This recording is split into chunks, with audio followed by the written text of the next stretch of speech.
മോൻ അറിയോ ഈ അങ്കിളിനെ? ഇത് പിടിച്ചേ മോനെ, അങ്കിളിന്റെ വക ഒരു സമ്മാനം. സാറല്ലേ? ഇല്ല, പുറത്തു പോയിരിക്കുക. എന്റെ പേര് ഭൈരവൻ. സാറിനെ കാണാൻ ഞാൻ വന്നിരുന്നു എന്ന് പറഞ്ഞാൽ മതി. വരട്ടെ? ശരി.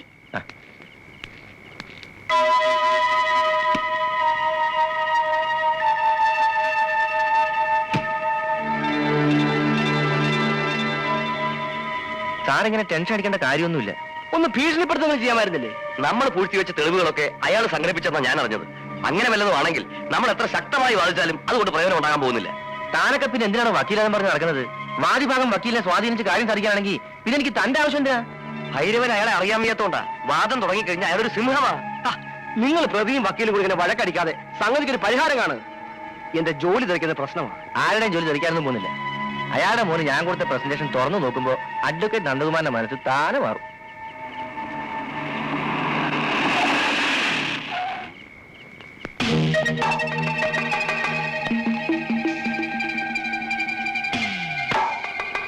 കെട്ടുകണക്കിന് നോട്ട് കാണുമ്പോ മനസ്സു മാറുന്ന പബ്ലിക് പ്രോസിക്യൂട്ടേഴ്സ് ഉണ്ടാകാം.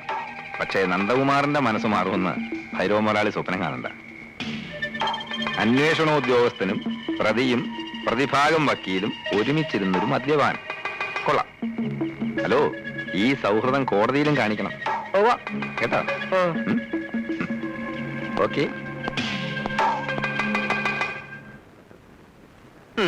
അടുക്കളയിൽ ചമ്മന്തി അരച്ചരച്ച് എന്റെ നഖം തേഞ്ഞില്ലാണ്ടായി.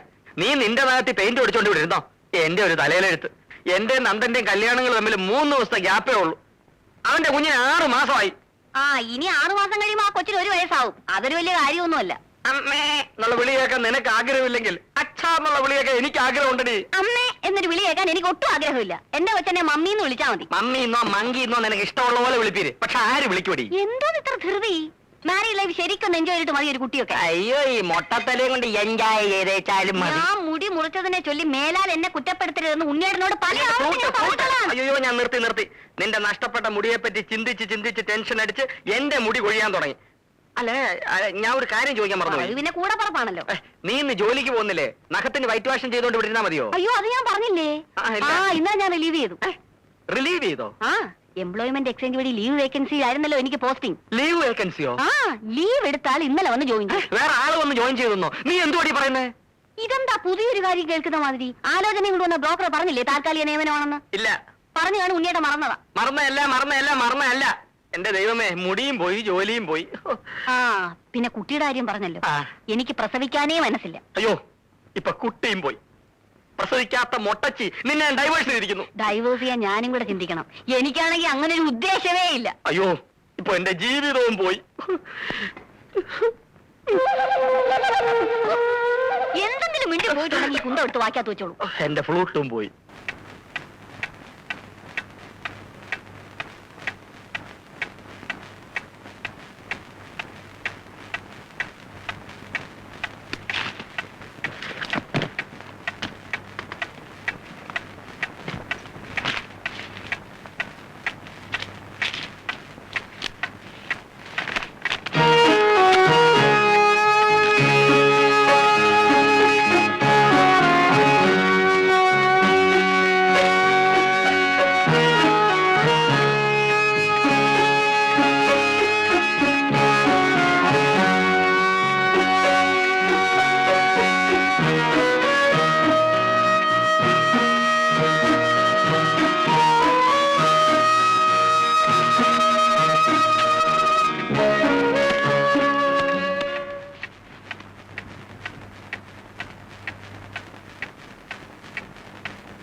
ഇന്നെന്താ ഊണും ഉറക്കൊന്നും ഇല്ലേ? ഞാൻ കുറച്ച് ലേറ്റ് ആവും. ചോറ് ഉടമ്പ് വെച്ചിട്ട് നീ കിടന്നു. ഇതെന്തായി കുത്തിക്കുറിക്കുന്നത്? തിങ്കളാഴ്ച ഗായത്രി മീനോൻ കൊലക്കേസിന്റെ വിസ്താരം തുടങ്ങുക. അതിന്റെ നോട്ട്സ് പ്രിപ്പയർ ചെയ്യാം. അപ്പൊ എനിക്കും വരാലോ വിസ്താരം കേൾക്കാൻ? ഓ, കൊണ്ടുപോവാമേ. ഇപ്പൊ എന്നെ പൊന്നു പോയി കിടന്നു ഉറങ്ങിയാട്ട്.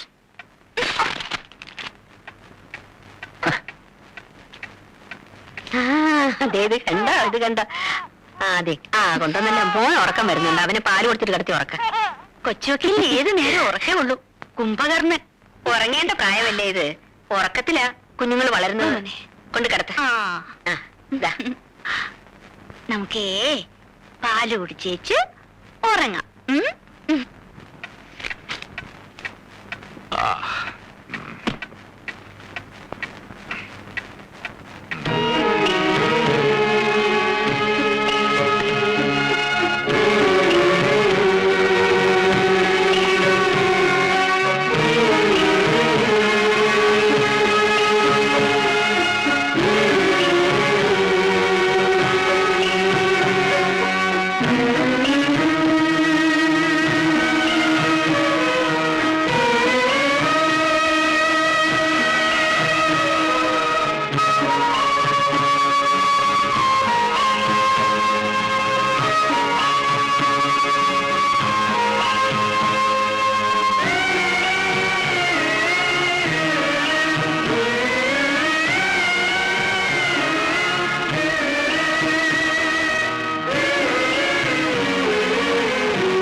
To mister Nandakumar, advocate.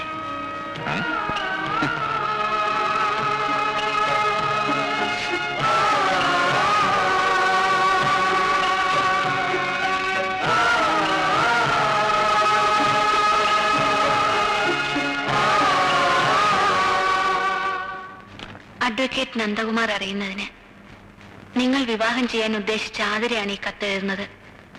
ഞാനൊരാളെ സ്നേഹിക്കുന്നു. ഓർമ്മ വെച്ച നാൾ മുതൽ തുടങ്ങിയ ബന്ധമാണ്.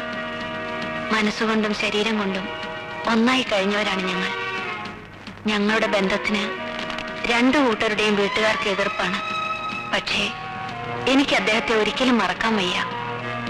സമൂഹത്തിൽ നിലയും വിലയുമുള്ള നിങ്ങളെ വഞ്ചിക്കാനാവാത്തത് കൊണ്ടാണ് ഞാൻ എല്ലാം തുറന്നെഴുതുന്നത്.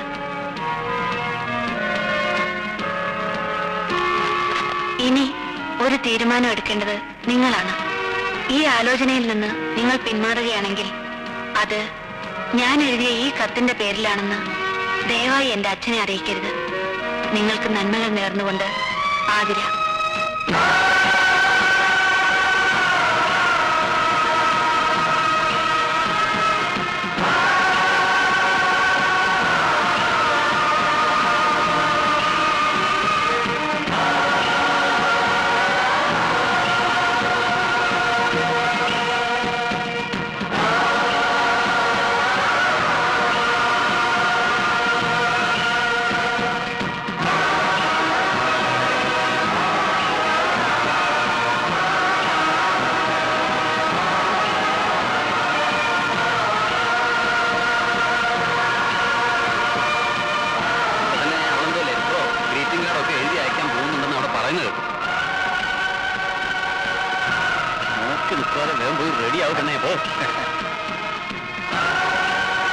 എന്റെ മനസ്സിൽ മറ്റൊരുവന്റെ ഓർമ്മകളില്ലെന്ന് നന്ദേട്ടൻ എങ്ങനെ അറിയാം?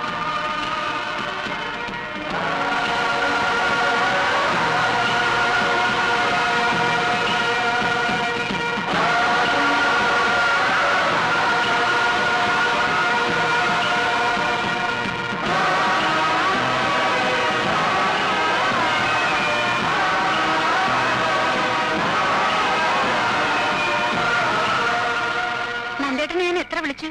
ഇവിടെ വന്നിരിക്കുകയാണോ? ഗായത്രി മേനോൻ കേസ് അത്രയ്ക്ക് കോംപ്ലിക്കേറ്റഡ് ആണോ? ഞാൻ എന്തെങ്കിലും ലോ പോയിന്റ് പറഞ്ഞിരുന്നോ?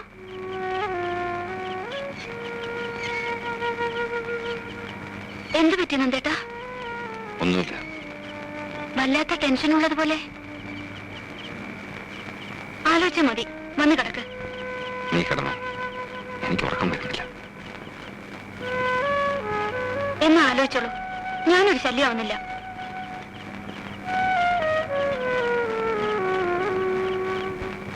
കേസ് തലേ കയറിയ പിന്നെ അവൻ അങ്ങനെ എന്ത് ചെയ്യാനാ? കൂടുതലൊന്നും പറയാതെ മോളിങ്ങി പോന്നത് നന്നായി. കുത്തി കുത്തി ചോദിച്ചാൽ കടിച്ചു കയറി തിന്നാൻ വരും. ഇതിനു മുമ്പ് ഇങ്ങനെ കണ്ടിട്ടേ ഇല്ലല്ലോ. ആ, ഇത് ഏതാണ്ട് വലിയ കൊലക്കേസ് ഏതാണ്ടാ. അതാ മോള് പോയി കിടന്ന് ഉറങ്ങിക്കൂ, അവൻ വന്നോളും.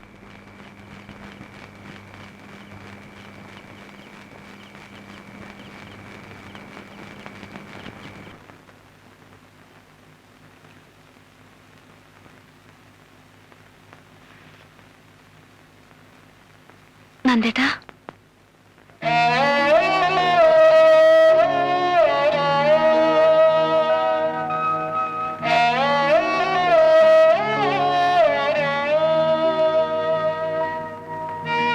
ക്ലോക്കിൽ രണ്ടടിക്കുമ്പോഴും ഞാൻ ഉണർന്നു നടക്കായിരുന്നു.